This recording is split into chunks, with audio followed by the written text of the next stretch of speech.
Before we get into today's show, breaking down the latest Bengals rumors for you guys, who wants a live watch party for the Bengals against the Falcons? If you do, and I certainly want that, and we're going to do it, by the way, then type me in the comment section so we can see who will join us for the first ever live show and the first ever Bengals watch party here on Bengals Breakdown. Spam those me's in the comment section.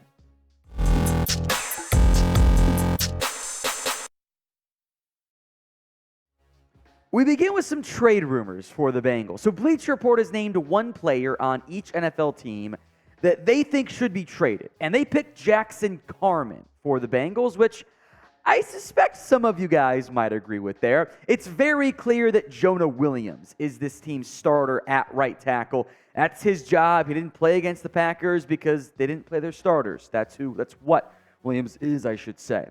The money is doable here. A $2.65 million cap hit for Jackson Carman. If traded, the Bengals would save $1.9 million. So not a lot, but also not an insignificant sum either.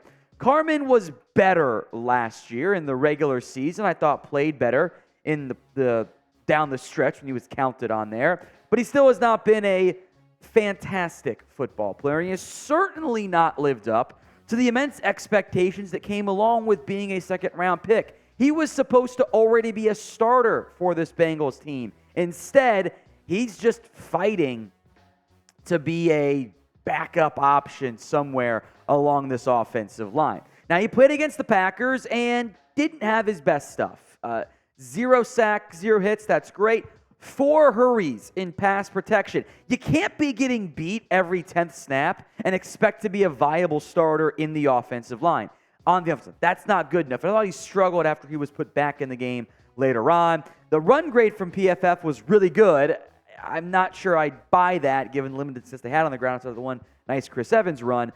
But I was underwhelmed by Jackson Carman. Now, he'll probably, or at least potentially, could get some run at left tackle as well as the season goes on, since that Dante Smith can get some run there too, or the preseason runs on, I should say. Cody Ford's predominantly been working as a right tackle. And if you're not going to play Jonah Williams, you're not going to play Lyle Collins, of course, still on the PUP list, then Carman kind of becomes your next best option at right tackle. But there's no guarantee he makes this roster. Frankly, especially if Lyle Collins actually is good to go for week 1, which I doubt, there's probably too many bodies, and trying to figure out that offensive line room can be a bit complicated for Cincinnati.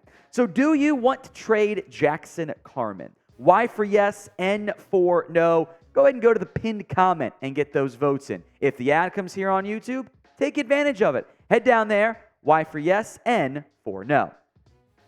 Let's discuss the brief and minor injury scare Tee Higgins had at practice on Monday, plus why he's been missing some of the various team stuff for Cincinnati. Went up, awkwardly collided with Nick Scott in terms of like they came down at different times and awkwardly. It was just one of those like, ooh, that looked kind of weird. And ooh, brief heart palpitations. Everyone's okay. Took him a second to get up. Everyone's fine though, so don't panic there on Tee Higgins. What is noteworthy is the Bengals have been limiting his reps in various team drills and at joint practices thus far. He didn't do the 11-on-11 stuff against Green Bay, and he's had a number of times he's missed team drills, which, based on Higgins' comment, makes me think maybe there was something minor going on for Higgins. He said, just a precaution, out there talking to the wide receiver coach, Troy Walters, going back and forth with him, being able to take some team reps off and do individual, but getting back in there and doing everything with these guys feels good. Now, what some teams do, not all, is they have this GPS data on their players, and they'll track how much they're running and moving, and turns out receivers run a lot.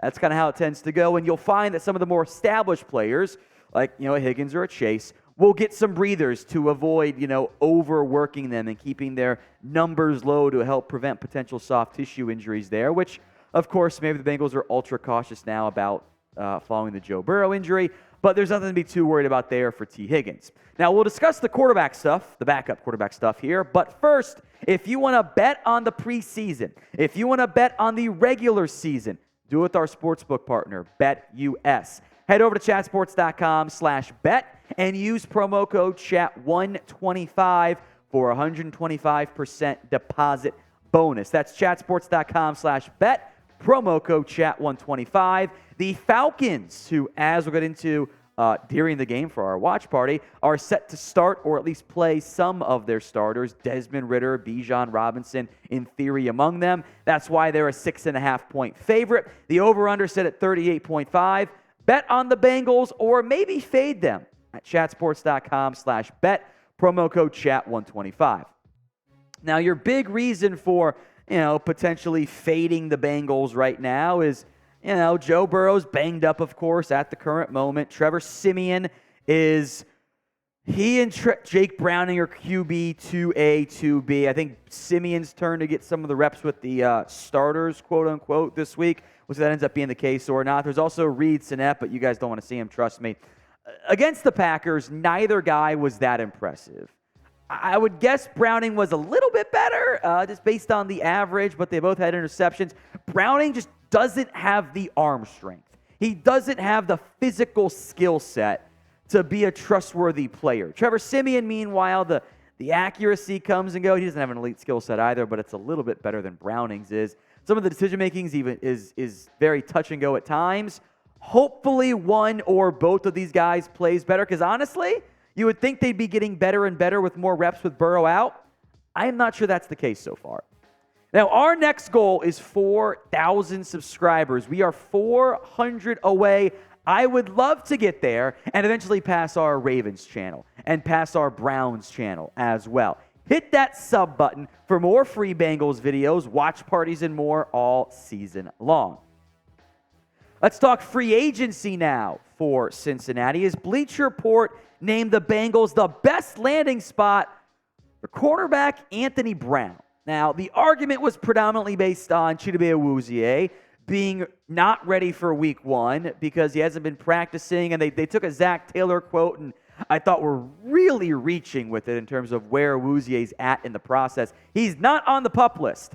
That should tell you how confident the Bengals are in him being good to go, because they wouldn't have pulled him off early unless they were, being cautious. So I think he's fine there. I really see no need to add Anthony Brown. And the biggest reason, A, the depth that we'll get to here, and C, some of the iffy plays he's had, is this part. Anthony Brown is also hurt. Was never mentioned anywhere in the article that Anthony Brown blew out his Achilles in December. He's not ready yet. So Brown was fine-ish last year. For the Cowboys, they did really miss him once he went down with an injury, because the other guys were even worse. But Anthony Brown's not healthy. Who is he better than right now on this roster?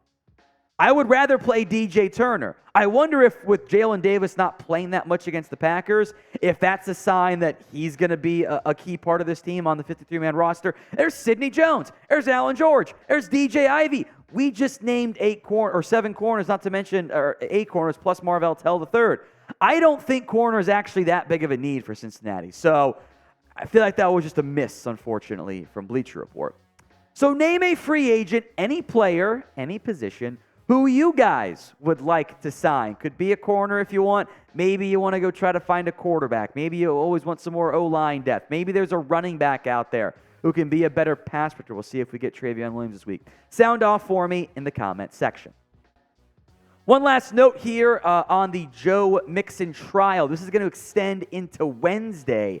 It wrapped up today with no verdict yet. He'll miss practice again tomorrow. Bengals, of course, were off today. It's an aggravated menacing charge for Joe Mixon after he was accused of pointing a gun at a woman and threatening to shoot her back in January. There's no jury for the misdemeanor case. It's a judge-only trial. If found guilty, he can get up to 180 days in jail and a max fine of $1,000, which seem like two very different things. Like 6 months in jail, pay $1,000. Very, very different things, and I'm always confused how those differences tend to play out in terms of the money and the jail time there.